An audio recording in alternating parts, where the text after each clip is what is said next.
நம சிவாய. திருச்சிற்றம்பலம். தென்னாடுடைய சிவனே போற்றி, எந்நாட்டவர்க்கும் இறைவா போற்றி.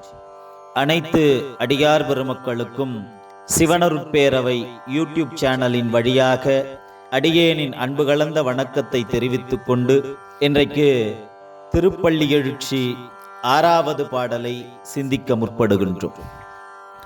பப்பர வீட்டிருந்து உணரும் நின் அடியார் பந்தனை அறுத்து வந்தறுத்தார் அவர் பலரும் மைப்புறு கண்ணியர் மானுடத்து இயல்பில் வணங்குகின்றார்.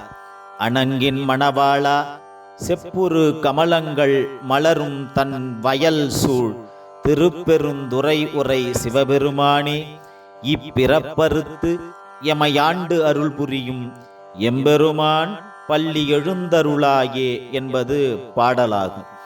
இப்பாடலின் விளக்கமானது, உமையாளின் துணைவனே எம் சிவபெருமானே, சிவந்த தாமரை மலர்கள் நிறைந்த குளிர் வயல்கள் சூழ்ந்த திருப்பெருந்துறையில் அருளும் தலைவனே, சகலருக்கும் முதல்வனே, எம்பெருமானே, உன்னை வணங்குகிறோம். உனது அருள் எனும் இன்ப வெள்ளத்தில் திளைத்த பெருந்தகைமை கொண்ட அடியவர்கள் பலரும் இந்த கோயிலில் வந்து குழுமியிருக்கிறார்கள். இவர்கள் தங்களது குடும்பம், சொந்தம், பந்தம் அனைத்தையும் உதறிவிட்டு நீயே கதி என்று உன்னை காண இங்கு வந்து இருக்கிறார்கள். கண்ணில் மை தீட்டிய மகளிரும் தாங்கள் அறிந்த வகையில் தங்கள் இயல்புக்கு ஏற்ப உன்னை தரிசிக்க இங்கு கூடியுள்ளார்கள். உன்னை உணர்ந்தவர் உணராதவர் என சகலரும் கூடி உன் திவ்ய தரிசனத்தை காண இங்கு கூடியுள்ளார்கள். இதில் கடையேனாகிய நானும் வந்துள்ளேன்.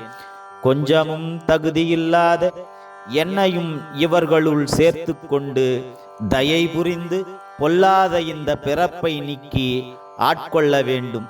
இதை நீயே செய்ய முடியும் என்பதால் எம்பெருமானே, எனக்கு முக்தி நிலை அருள கருணை கூர்ந்து பள்ளி எழுந்தருள வேண்டும்.